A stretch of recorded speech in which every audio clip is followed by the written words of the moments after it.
A história de Henrique VIII é uma que muitos acham que conhecem. Ele é frequentemente lembrado como o rei com 6 esposas e o fundador da Igreja da Inglaterra. No entanto, prepare-se, porque o verdadeiro Henrique VIII era muito pior do que qualquer livro de história se atreve a revelar. Cientistas descobriram que 80% das pessoas acreditam no mito de que ele era um governante encantador e nobre.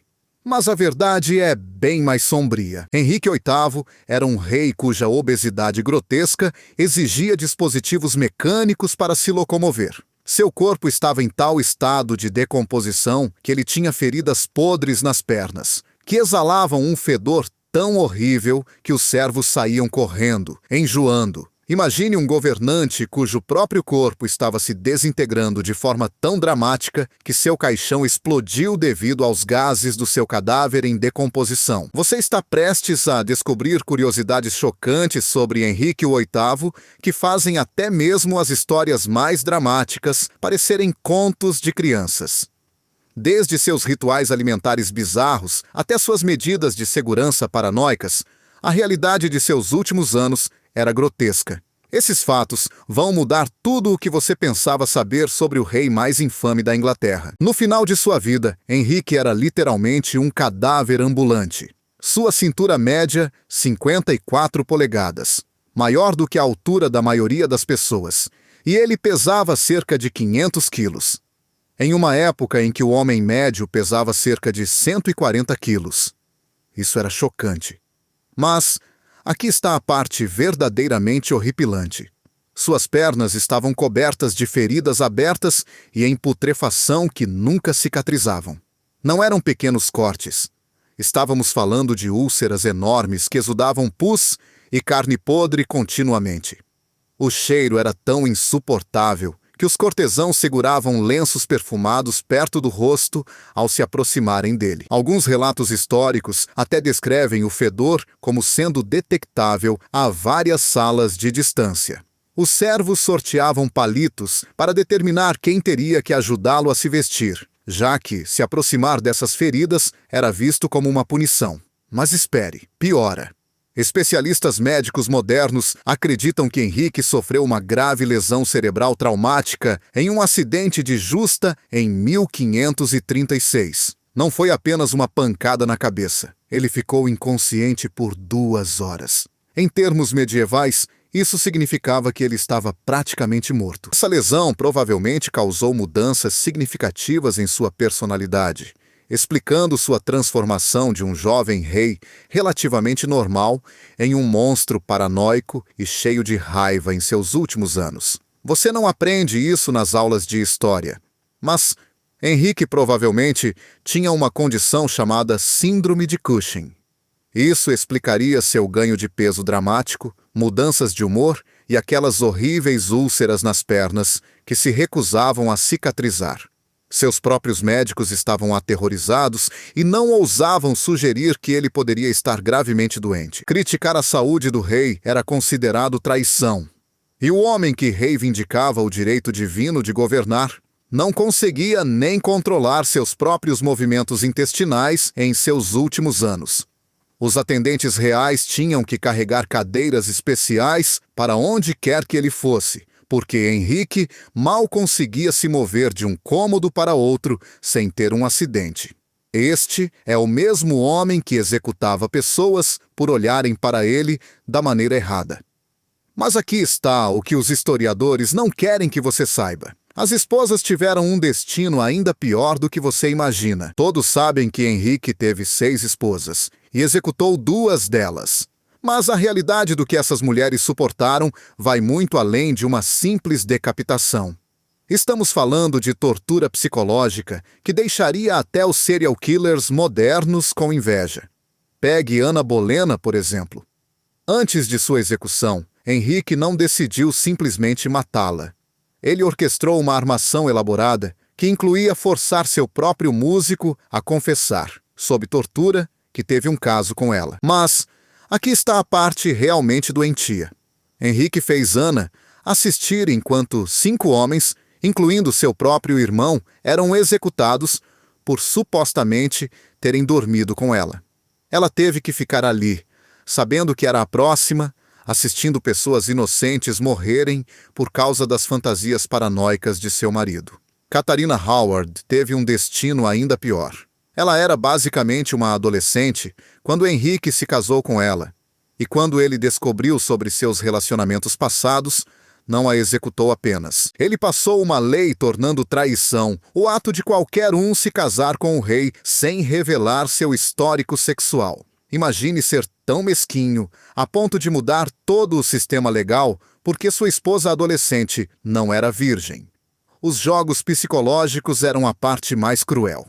Henrique presenteava suas esposas com presentes e carinho em um dia, e no dia seguinte as ignorava completamente ou as ameaçava. Catarina de Aragão passou seus últimos anos essencialmente sob prisão domiciliar, proibida de ver sua filha Maria, enquanto Henrique espalhava rumores de que ela estava mentalmente doente. Ela morreu sozinha, possivelmente envenenada, escrevendo cartas para Henrique que ele nunca se deu ao trabalho de ler. Prepare-se para ter sua mente explodida. Henrique realmente forçou suas esposas a assinar documentos concordando com seus próprios divórcios ou anulações. Ana de Cleves estava tão aterrorizada que concordou com uma anulação de casamento falsa apenas para evitar a execução. Ela, basicamente, teve que fingir que o casamento nunca aconteceu e agradecer a ele pelo privilégio de não ser assassinada. Jane Seymour, a sortuda que morreu de causas naturais, faleceu devido a complicações após dar à luz o filho de Henrique.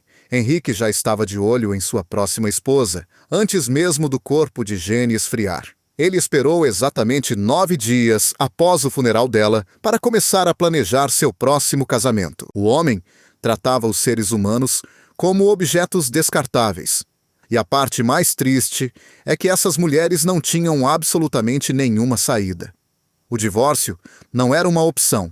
Fugir significava morte. E reagir poderia levar não apenas à sua própria execução, mas potencialmente à destruição de toda a sua família. Os hábitos alimentares de Henrique eram absolutamente insanos. Se você acha que comer em competições é loucura hoje em dia, espere até ouvir sobre o consumo diário de alimentos de Henrique. Esse homem não apenas comia como um rei, ele comia como se estivesse tentando causar uma fome sozinho. Henrique consumia cerca de 5.000 calorias por dia, mais do que o dobro do que um homem adulto ativo deveria ingerir. E lembre-se, esse era um homem que mal conseguia andar no final da vida. A quantidade de comida não era nem a parte mais estranha. Era o que ele comia e como comia. Uma refeição típica para Henrique incluía um porco inteiro assado, várias galinhas inteiras, diversos tipos de peixe, montanhas de pão e vinho suficiente para encher um pequeno barco.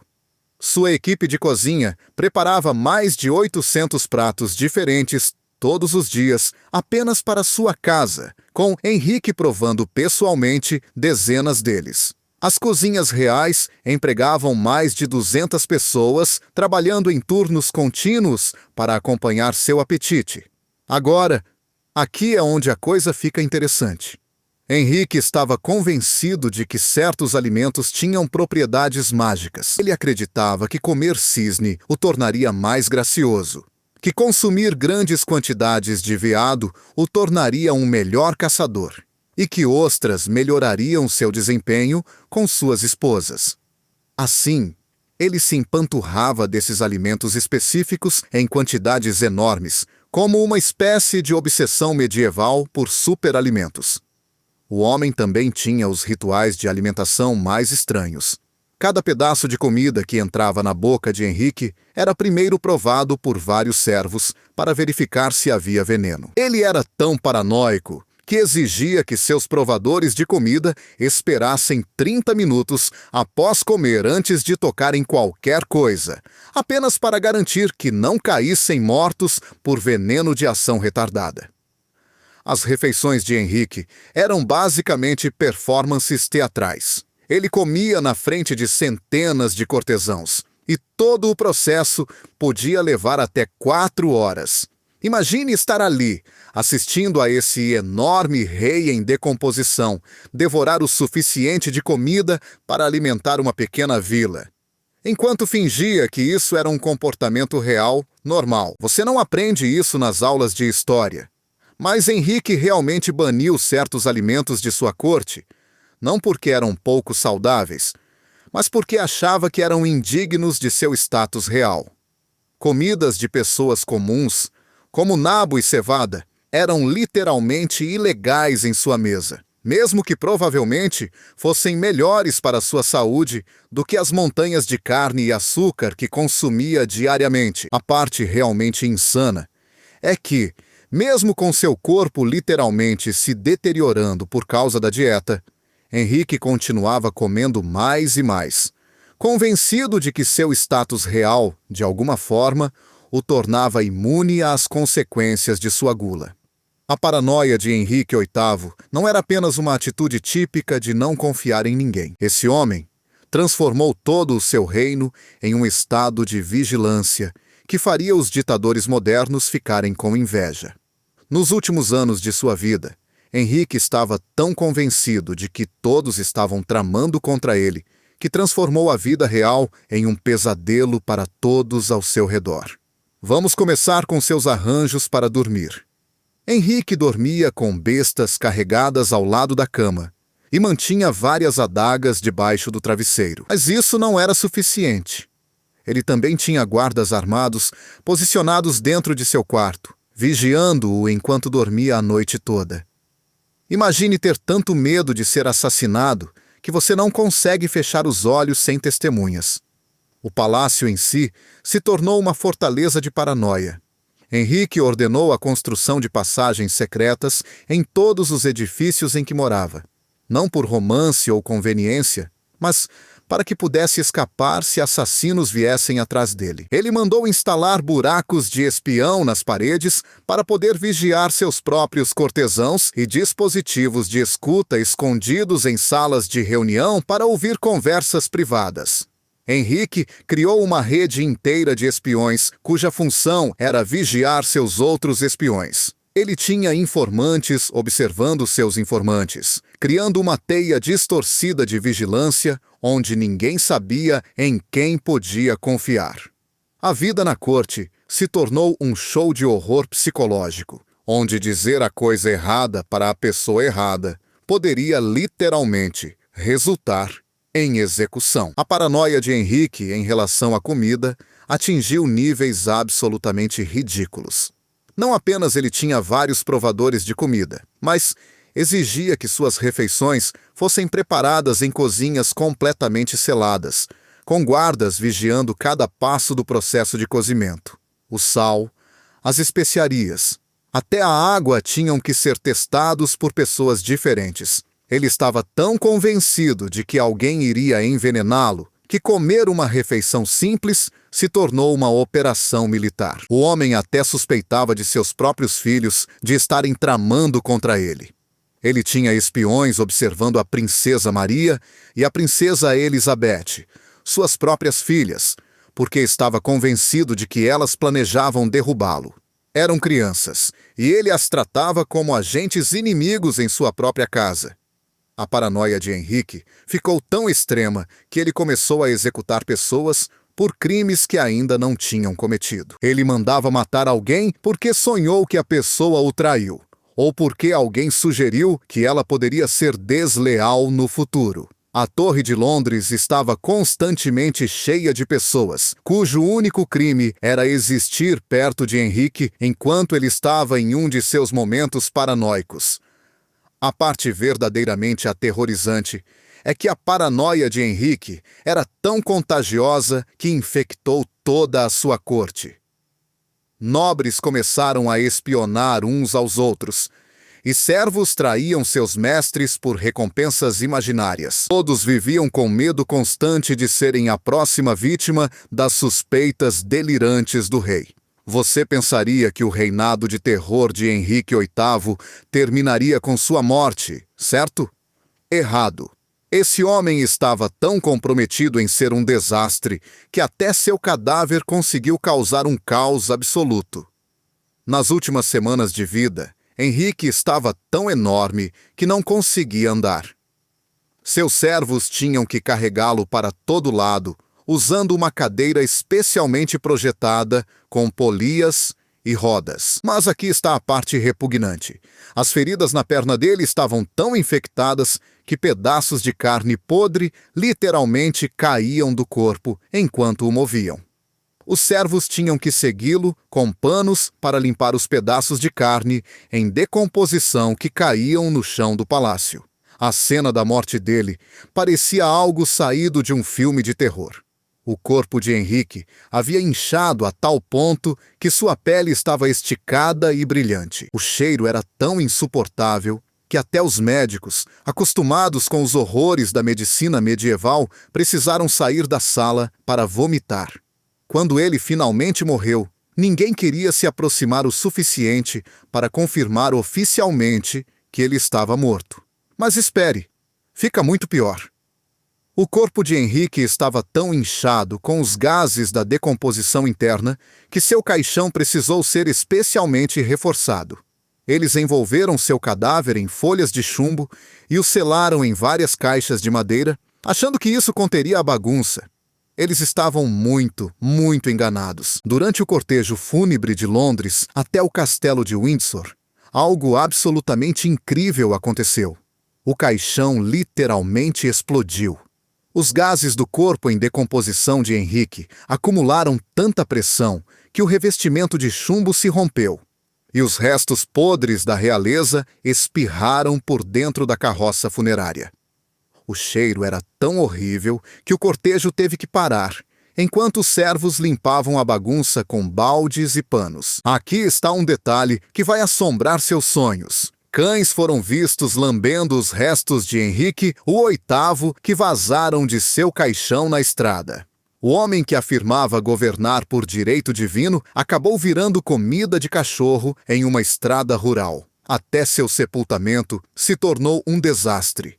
Eles tiveram que cavar a cova extra larga para acomodar o enorme caixão, mas o solo continuava desmoronando porque não conseguia suportar o peso de todo aquele chumbo e carne podre. Foram necessárias várias tentativas apenas para colocar os restos do rei na terra e mantê-los lá.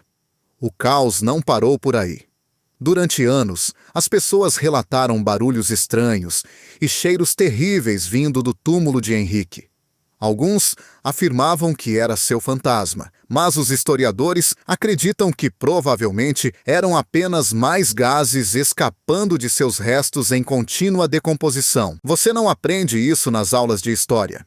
Mas a morte de Henrique foi tão traumática para todos os envolvidos que vários dos servos que manusearam seu corpo morreram dentro de semanas, possivelmente por infecções que contraíram ao entrar em contato com seu cadáver em decomposição.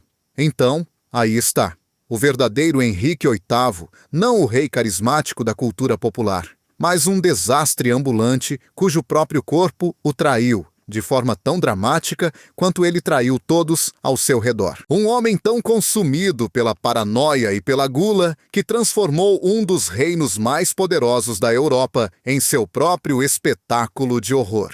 O homem mais poderoso da Inglaterra se tornou prisioneiro de seu próprio corpo em decomposição, e nem mesmo a morte pôde acabar com sua capacidade de causar caos absoluto. Seu legado não é apenas a Igreja da Inglaterra ou suas 6 esposas.